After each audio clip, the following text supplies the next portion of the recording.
Hello, good evening. Welcome to Join Caucus. My name is Evans Mensah. Tonight, we will look at the Supreme Court and what has been happening there for the past 2 weeks. Dr. Mahmood Bawumia finished his evidence in chief. He was cross-examined first by the lawyer for the president, Tony Letha. Now we are having cross-examination by the EC's lawyer, but has it been that smooth sailing? What are the both sides of the divide saying about the process so far and its coverage on live television? We are all seeing what's happening there, but we've seen different takes on the legal process once it's done. Tonight, we'll hear the political views on the process so far. Then we'll look at the strike by the doctors. It's been going on for more than 2 weeks, actually escalated. The doctors have withdrawn emergency services as well. Government says they should go back to work.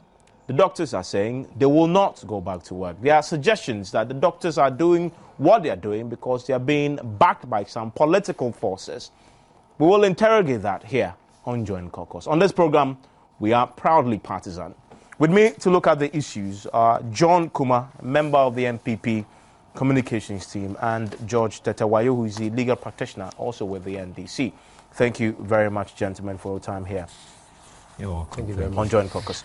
Let me start with you, Mr. Kuma. I'm sure you've been following the proceedings at the Supreme Court. Yes. Your impressions? Well, so far so good. Let me say good evening to your cherished viewers and to commend our leaders for not disappointing us. I mean, what has happened in Ghana, elsewhere by now, people will be fighting and all sort of things. I'm happy that especially Nana Addo Dankwa Akufo-Addo and the leadership of the NPP decided to go to court, and so far they've been proved right. And I am happy with what has happened so far with the court processes. And the Supreme Court has signaled by so far their actions that they are determined to do justice and to make sure that they do justice to whatever the petitioners have brought to court. With regard to what has happened so far, I'm impressed with Dr. Bawumia and his performance so far. He has stated his case strongly. And if you look at how the counsels for the first respondent and second respondent are struggling to, take information from him in order to contradict the evidence that he has put out, you can really realize that Dr. Bawumia has done a yeoman's job, and he deserves commendation. This matter is before the justices, and you cannot comment on, how it will go. We don't have to make any prejudicial comments. So I will not go into whether we have a case or we don't have a case, or except to say that so far the petitioners have proved through Dr. Bawumia that they have a very strong case. And as far as I'm concerned, if you look at the objective of, say, cross-examination, I will say that what the counsels have succeeded in doing so far is like jumping to touch the sky, the clouds of the sky, and you can imagine they haven't done much at all. The Tony Letha couldn't do much. The EC counsel hasn't done much, and I don't know, maybe next week we may see different turn of event. But as it is going right now, I don't foresee any serious damage being done to what Dr. Bawumia has put out so far. And I'm impressed that if it continues like this, I won't be surprised at the outcome at all. So my preliminary comments is that I'm happy so far with the processes. Well, we wish it would have been faster, but so far the pace that we are going to seem to also bring issues to amicable, or let me say to acceptable settlements where both parties raise issues, and at the end of the day, any preliminary rulings that have come so far, I haven't seen either the petitioners or the respondents protesting vehemently against any of these rulings. So it tend to give me cause to believe that at the end of the day, justice will be done and both parties will accept, so that we move on as a nation. Let me bring in Mr. Wayo. Your preliminary comments about the proceedings so far. Thank you very much. I think, like John has said, this is a matter before the Supreme Court, the highest court of the land. And it is a petition challenging the declaration by the Electoral Commission of the 2012 general election. And I think it's in order. Article 64 of the 1990 Constitution provides that any citizen who is aggrieved of a declaration can go to court. And so what the Supreme Court is doing now is to hear this matter, which is before it. And the Supreme Court is using CI 16, which is the Supreme Court rules to administer this particular proceedings. However, it has also descended to use the CI 47, which is the High Court Civil Procedure rules, especially Orders 11 and Orders 20. Order 11 is about pleadings, because originally we don't plead before the Supreme Court. The Supreme Court only hears appellate decisions and then acts on them. The Supreme Court interprets the Constitution. The Supreme Court gives a directive as to if documents should be tendered in order. But when you plead at the courts below, and when you are aggrieved, you come upstairs.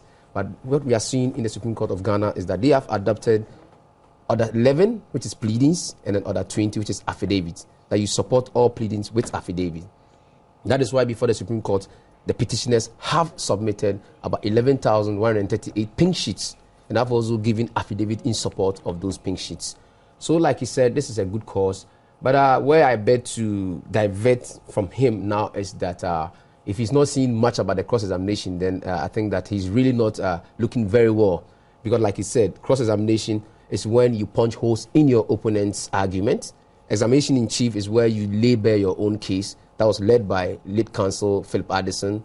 Dr. Baumia stated the petitioner's case. And then during cross-examination, Tony later, the respondent for the first defendant, who's the president of this republic, stated his case by punching holes. Now, in cross-examination, it's accepted that it is only in cross-examination that we see the great orators of history. When it comes to cross-examination, that's when you see them. That's when they put to test the credibility of the testimony by the witness in the witness box. But however, if you look at cross-examination keenly, sometimes, depending on the nature of the case, you might think the examiner, the person cross-examining, is not doing the work, but in effect, he's doing the work. Now, what are the reasons why Tony Lita must cross-examine Dr. Baumia? Based on the 4 principal violations, as the court couched it, that overvoting, that voting without biometric verification, that unsigned pink sheets, and then duplicated of serial numbers. These are the 4 principal areas that the petitioners are before the Supreme Court. And their quest or prayer is that if any of these issues is upheld by the court, then all votes coming from polling stations with regard to these particular violations should be annulled. That is all that the petitioners are before the Supreme Court for.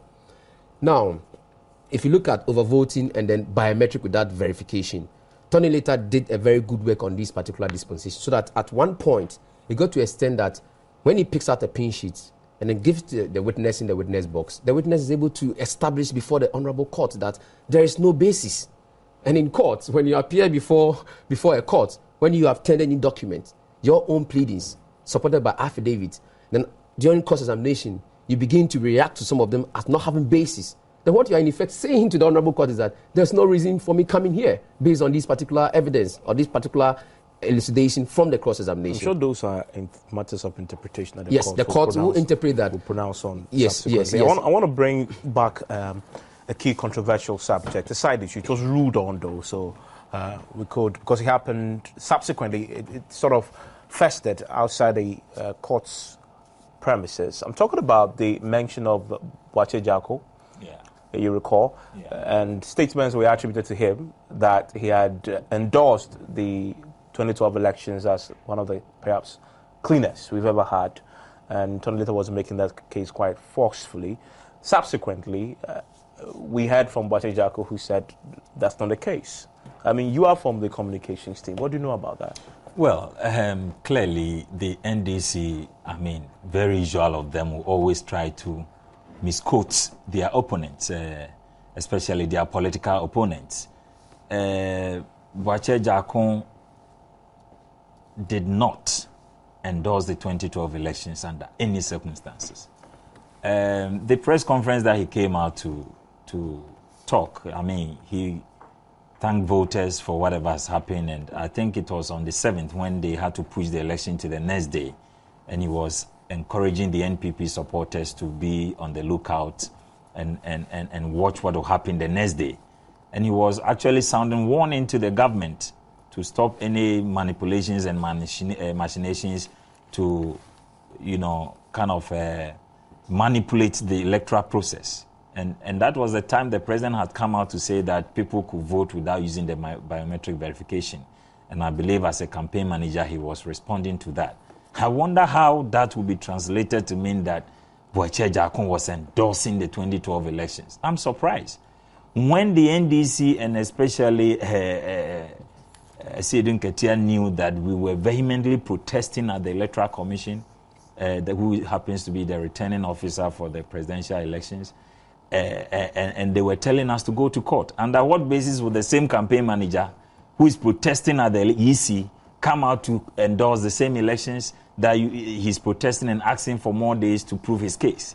So clearly, they will quote you, all right, but they will misquote you. I mean, clearly, he did not endorse the elections. He has come out to say that he has never endorsed the elections. But unfortunately, it was ruled, and the justices at the Supreme Court said it was a relevant evidence, and they want to take,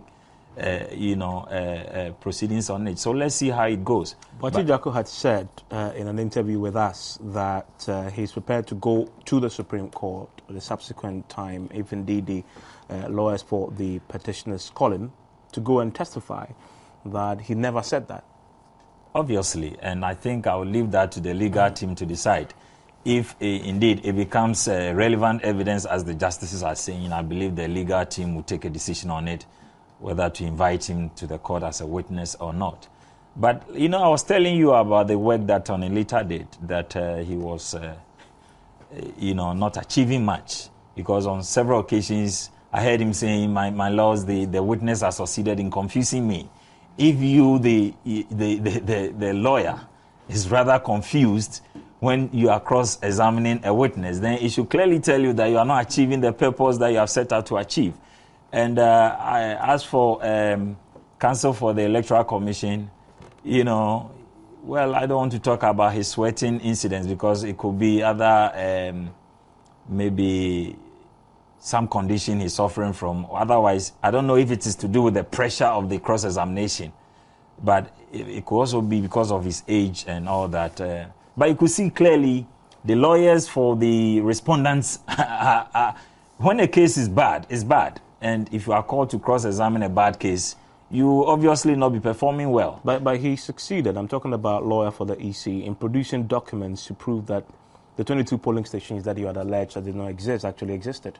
And you have actually assigned an agent exactly to one of those polling stations. It appears that there is misinformation about what, or misinterpretation about what Dr. Bawumia said. When Tony Lita brought particular pink sheet as one of the 22 polling stations that we were claiming didn't exist, he quoted only 3 code numbers instead of the 6. And Dr. Bawumia is saying that the only identification on the pink sheet is the code. That helps you to trace the particular polling station. So if you have quoted only 3 digits and he enters it, how is he going to find out? Now the EC has come out to add to the 3 digits to say that it is this particular polling station you were talking about. Well, we leave that to the court to decide. But there's an explanation to it. If instead of 6 digits you quote 3 on the pink sheet, and then the petitioners enter the 3 digits, are they going to identify the polling station? No. So obviously, in terms of the law, it doesn't exist. So they have explained why they were saying that the 22 polling stations did not exist. And if the cross-examiners feel that this is a good basis for them to convince the justices that they have a strong case, so be it. We leave it to them to decide.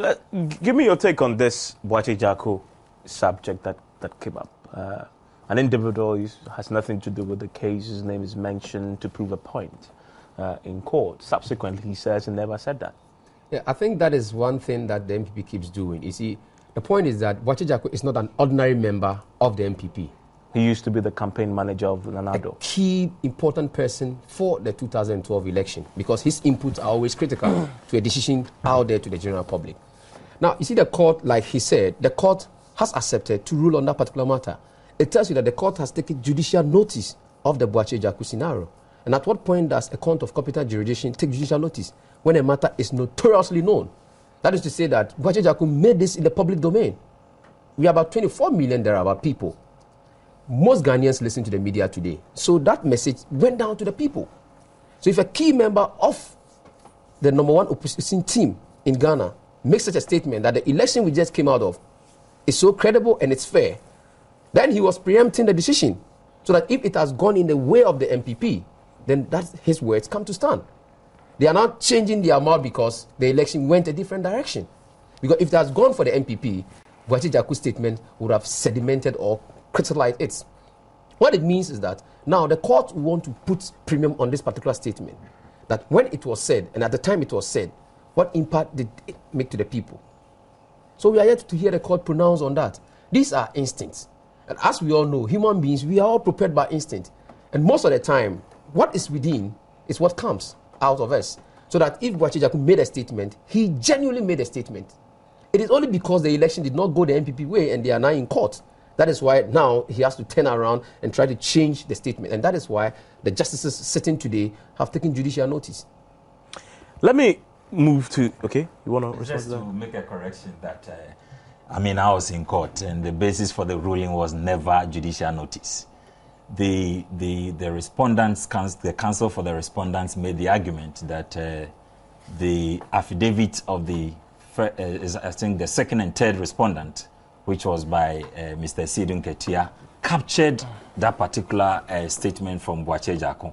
And it was on the basis of that affidavit that the court ruled on its relevance to the cross-examination.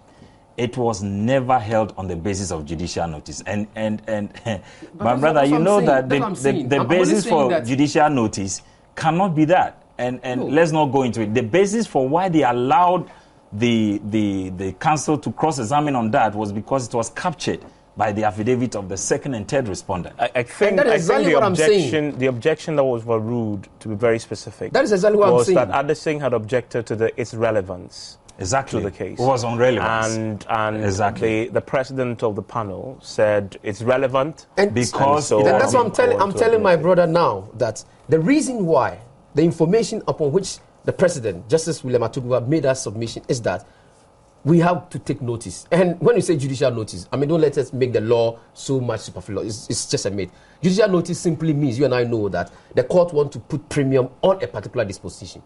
And that's exactly what he has done. This matter comes in, and then the court said, okay, it's relevant. Lead counsel for the petitioner said it's not relevant. The court looks at it and says, no, it's relevant. We want to hear more on that matter. It tells you the court is taking notice of that.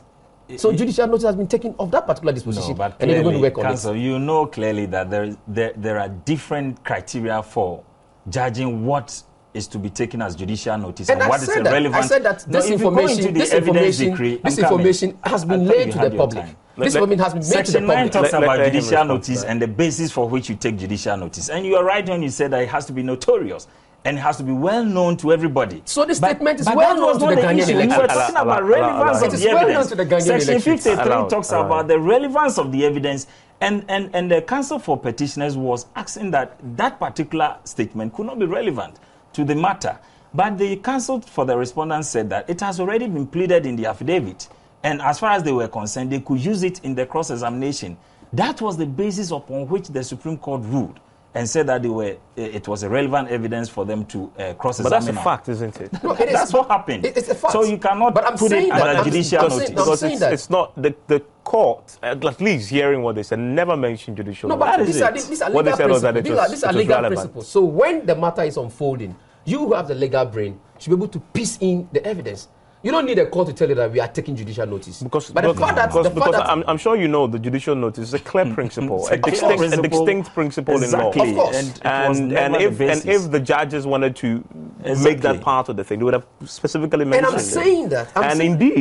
Indeed, Mr. Leffer didn't plead for judicial notice.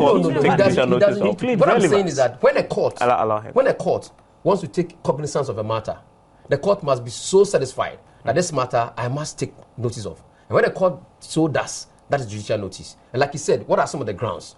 The grounds are that when a matter is so notorious, and notorious here means when it's so clear, so publicly out there. And I'm saying that the statement by Jaku was made on a political platform. Who heard? A lot of Ghanaians heard it. Only NDC heard. A similar one is what now, today, the witness is parading under that the EC said what? The chairman of the EC said what?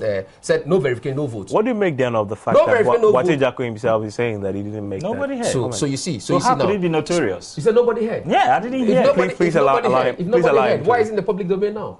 Because the NDC put it out there. If you can challenge, some media houses will be able to play those tapes back. We are waiting for that tape. You understand? So I'm trying to say that the court only take notice of a matter which is already in the domain of the people.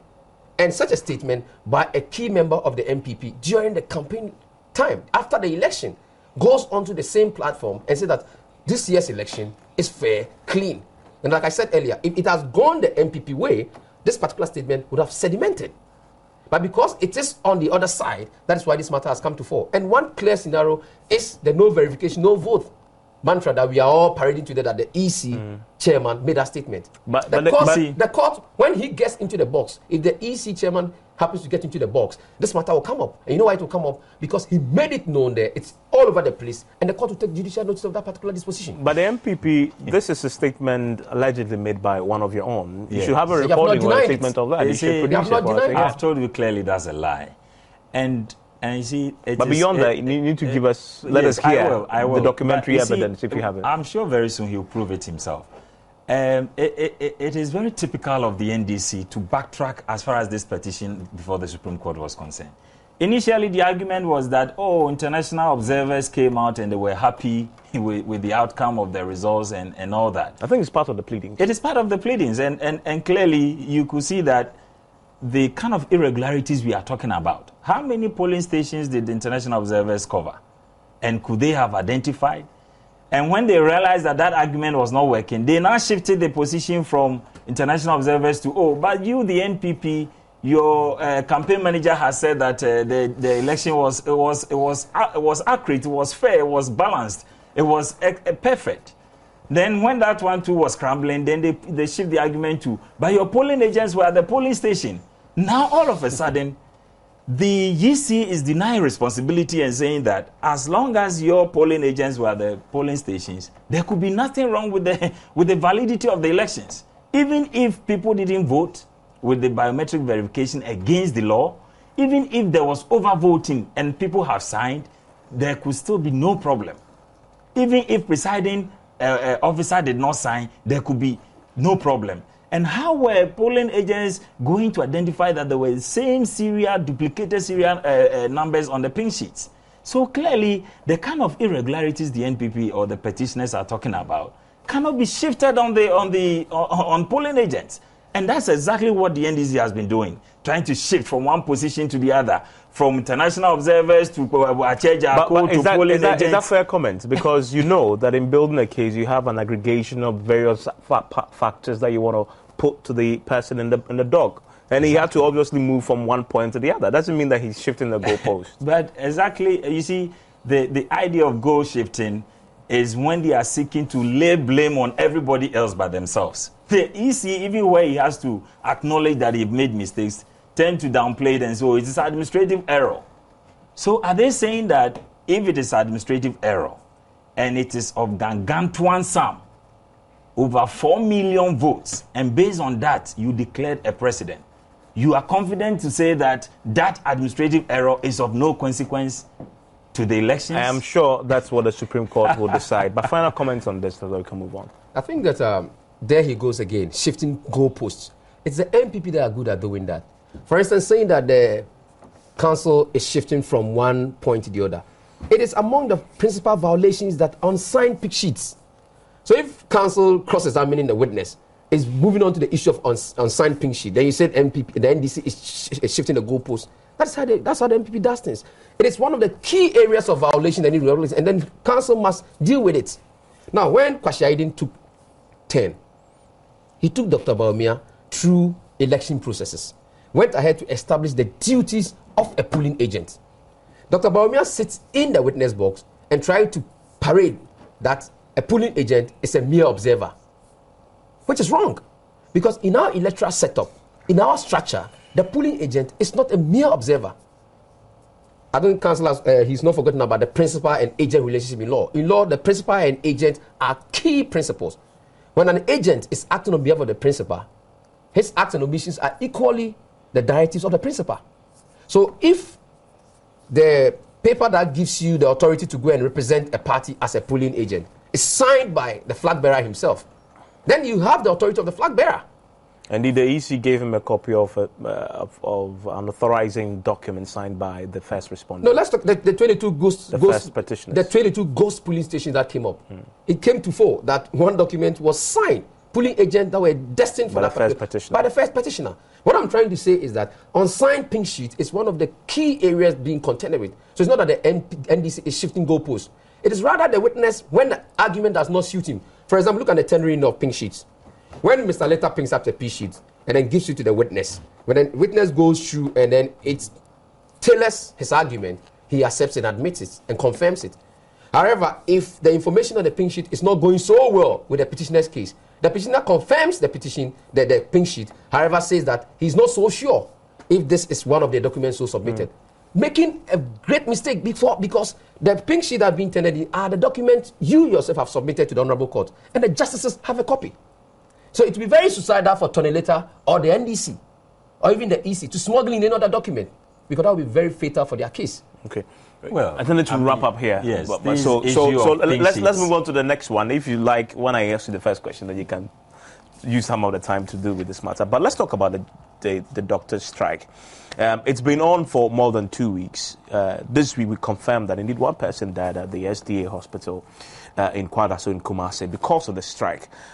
Let me start with Mr. Kuma, because the accusation had been sometime last week that the strike we're seeing by the doctors is actually one that is being instigated by forces within your party. I mean, clearly, I'm sure you've heard about that. Well, I've heard that, but what else has NDC ever taken responsibility as a government? This is a government who doesn't take responsibility for anything. You can pay money to a private company for non-existing guinea fowls production. You can pay huge sums of money to plant trees in the dry season in the north. I mean, 38 million Ghana cedis we are talking about here. And when doctors need just, they are not even asking for increment in their salaries. They are saying that what we are doing, give to us so that we can go back to work. And instead of listening to doctors, not only doctors, teachers and all the labor front who are complaining for, better conditions of service, instead of listening to them, all that this government does is to rather accuse NPP. I'm sure anything that doesn't go well with them is NPP. But clearly, the continued strike is in your interest. It makes the government unpopular. How is that in our interest? It makes the government unpopular. You see, if government wants to be popular, they have to do the right thing. And nothing stops the government from doing the right thing. And in the right thing, the right thing is to listen to the doctors. You see, it's not all times that you can find money to do all the things that you want to do. But sometimes your demeanor, your conduct, and your relationship with people will let them compromise. What has been the utterances of government and its officials with respect to this doctor strike? It is so appalling. I mean, the initial stance was that this is an illegality, the doctors don't have the right. Isn't that true? Well, it may be true, but what to the face of the law it is. But who is committing the illegality? The doctors are also accusing the government of illegalities, that they are refusing to implement decisions of the Labour Commission. There's one clearly spelled out in the law, which is that an essential service cannot embark on a strike. There's no law that says that if government doesn't pay you, that's an illegality. But you see, the basis for the law and for that provision was that then essential services will be taken special care of. Are we doing that? One good turn deserves another. So if the government, you cannot just put a clause in the law to deny them their right to. They did not swear, like some of them say, we have not sworn oath of poverty. If you are not making, yes, of course. If you are not making conditions right for them to work, how would they work? And if you are paying ministers and government officials all their ex gratia allowances and all that, and you are refusing to pay the doctors what they do, what do you expect them to do? But the government had not said they won't pay them. Government had said, we will pay you, but we'll pay you in installments. Then there's a problem with government and how he's saying it. If what government is saying is so simple, why are the doctors not listening to them? That's what some people are saying. So they themselves should check their posture and their presentation. I'm not sure the doctors are so keen about the money. Sometimes when disagreements come, you'll be surprised that you'll be saying the same thing with the other party. But how you are both presenting the matter could create further misunderstanding. So clearly, government posture has not been the best as far as this issue is concerned. I'm not sure this is the first time we are seeing strikes in this country. There has been times that, when strikes happen and you don't handle it. I remember in the time of the NPP, I think it was teachers which went on strike, and when one of our ministers said that he was going to bring in retired teachers and all that, we saw how it degenerated and affected the students' calendar. So sometimes when government doesn't take the right posture in dealing with strikes and labor misunderstanding, some of these things happen. Government has failed in this regard, and they must accept that they have failed. They must adopt a more reconciliatory approach as far as this labor unrest is concerned, especially in dealing with the doctors. Now that they've taken the matter to court, and we have to wait till May 8th for court to pronounce on it. I mean, from now till the May 8th, what is going to happen to patients? Let me bring you, Mr. Wayo. Government has failed in handling this, hasn't he? I don't think, Evans, that government has failed. I think what is really happening is that this government has not been given a fair deal. You put up a government in January, and then February, March, civil society, labor is all over the place, agitating. But that's what we voted for. It means that we didn't actually vote. That's why we voted for you to solve our problems. The point is that a government comes in to solve the problems. Exactly. A government comes in... And this is a government that handed over to itself, essentially, because we voted for the same government. And so therefore, it's a continuation. It's a continuation. Exactly. And we have the single spine already in the system. Now, some people are benefiting hugely from this particular policy. Doctors are not the least of these people. Now, let's take the entire labor setup. Some people are still in the system who have not even gotten their names onto the single spine. But here we are, doctors who are already on it. And today and tomorrow, as at any time government is in power and a group of people think that let's help a cause, like rightly said, it's so clear that this has been instigated by the opposition. We won't say the MPP, but the opposition. Because there's always a way to make a government unpopular. But where we come from, we think that labor is not being fair to this government. I don't even want to ask you, because everybody who says that, they don't have any proof. No, you see, Evans, the point... They just tell you, it will benefit the opposition. So of course. But that's no proof. That's conjecture. That's conjecture. That's why I cannot go there too much. But what I'm simply saying on this matter is that the government is just 4 or 5 months old. We must give the government a chance. We don't have that. We don't have the chance. People are dying. I mean, people are dying in the hospital. So if I say we should give the government a chance, I'm saying that doctors who are citizens should know their role. Like you rightly said, the law is when you clear. say we should give you a chance, what do you mean? I don't understand. Civil society, labor must give the government a chance. So what chance? If you're a doctor, you know your duty. Your business is in the hospital. Yeah, but if you're not paying the person, obviously he can't work. Please, they are taking their salaries. Yeah, but they have issues with allowances and extra premiums that you need to pay. The issues are you need more. You need more. And to be fair to the doctors, this issue is not new. It predates 2013. You and I should just come to the point whereby the truth is the truth. You are taking your salary, it's adequate, but you need more. Nobody stops you from agitating for more salary. They are not asking for more salary. They are saying the premium, pay the premium. The additionals. I call them the additionals. Because with your take home, you get it. Yeah. The additionals is what you are agitating for. They're entitled to it. Just opposing that with the health of people, the lives of people. Now, before you become a doctor, they know it. You take an oath that you are in there to save the life of a person. They've told you they didn't swear an oath to be poor. So where do their allegiance lie? If you want to be a doctor, there is a clear road for you in life to follow. Which is? I sit here which is to have the patient as your premium and not the money. Doctors are now using the money as their premium and not the patient. A doctor's business is to heal the sick. Okay, so I heal the sick today. I go home. There's no food on the table. There is already food on the table. That's mischief. There is food on your table. You have your salary, but you're looking for the additionals. Now, if these additionals are supposed to come, just oppose it with the entire expenditure of a state. We have so many issues to solve. So if government of the day is channeling resources to other areas, and so therefore we are not getting surpluses to meet your additionals, you must get onto the streets. So where do you get all the monies, as you said, to pay huge amounts of money to rare fowl, guinea fowls? These are allegations. But it's a project. What is the allegation about that? Those are projects that government has agreed that you invested in. The figures are right. Yeah. You see, but if you go the tangent that government is not using it prudently, that's what I'm saying. That these are fabricated and more or less not allegations, but then fabrications. If a policy is to develop the Savannah or a belt, better question, where do you get the money to pay the MPs? get the money to pay the MPs? Yeah. We all are from the consolidated fund, we all know. So from the same fund, pay the doctors. That is what I'm saying, that when there is an expenditure, you and I know, ministers go to parliament, financial minister go to parliament, and then lays down the policies. What I'm saying is that if there is no money for your additionals, it doesn't mean that you must go onto the streets.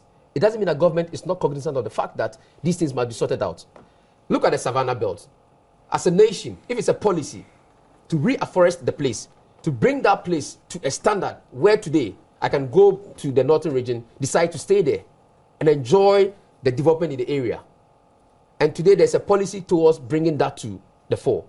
And then you sit down and say that we cannot spend such some amount of money in putting that place in order.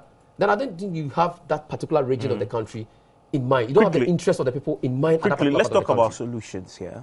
From where you sit, I know you want to respond to some of the things you said, but from where you sit, because you just need to wrap up, what would it take to resolve this? Well, first of all, the President Mahama has proven his incompetence. He has failed on this matter. He has shown that he has adopted the most laziest approach in handling this matter by blaming the opposition. And I think that if he wants solution, he should listen to himself and listen to the doctors. I don't think that there is too much differences as far as what both parties are saying, except that government posture is so sickening, especially listening to how spokespersons for government speak about this matter, pushing the blame on doctors and not recognizing the role they themselves have to play. It makes the matter worse. What has the doctor done? To say that if the patients are dying, it is due to the insensitivity of President Mahama and his government. That is why Ghanaians are dying. And let's not forget, doctors did not just decide to say we are going on strike. They gave notice. They did not go on full-scale strike. They gave about 2 weeks. They said after a week's time they were going to withdraw emergency services. They held on to that. And then I think it was about 2 weeks to 3 weeks when government has shown gross insensitivity to their issues. That is when they have gone on full-scale strike. You see, it is clear that this government is so insensitive. They don't care about the people. And it is clear they don't care because they know the people did not put them there. President Mahama knows that he's president today not because Ghanaians voted for him. That is why my brother here is crying crying against lack of goodwill. Who put him there to give him that goodwill? Ghanaians are crying for solutions to their problems. And because they didn't vote for President Mahama, that is why they are not having any sympathy for him. If he has put himself there due to administrative errors of the EC, then he must solve the problems. Solution is that he must listen to the doctors. He must change the posture, the lazy posture of blaming others, and come out with innovative ideas, reconciliatory approach to the doctors. Listen to them. Okay. What's the solution from what you think? The solution is that the government must meet doctors, and so therefore doctors should also be prepared to go to the round table for discussion. I mean, like I said, he said, goodwill. We all know that when you choose a profession, basically there are certain times you really have to be there for the oath of that profession. You know, as a doctor, your main issue in there is to save the life of a person. I sit here as a lawyer. I go to court to defend people. Now, there are times we go for pro bono cases where the client needs not to pay me anything, but I must go for the defense of the client. So many accusers are there when it comes to criminal cases that lawyers go out there and the money they must take for a final determination of the case is not what they get. Why can't doctors do same? Doctors do same. No, because President Mahama takes 12,000. This is his time to wrap up. Please allow him. If after a day or two, you sit down and look at patients grieve, and nothing comes into you as a doctor who has taken that oath to save people, nothing instantly in you puts you out there to go back and help the people, then I think that I have a different understanding towards your orientation. Because if you allow money to be a prime motive, then professionally you are mistaken. So 30 seconds, your solution is? The solution is that the doctors must go back to the round table and listen to government. Because in any event, government is not in there to make them improvise. Government is not in there not to listen to their cases, so that you say insensitivity. I don't think that is the right word. Government is out there to reach out to the people whose issues must be addressed. So if doctors in this country have an issue to be addressed, why will government be shunning them? Okay. Thank you very much, George Tetawayo, legal practitioner with the NDC. Also, you heard earlier, John Kuma, who is a member of the NPP communications team. My name is Evans Mensah. This has been Join Caucus.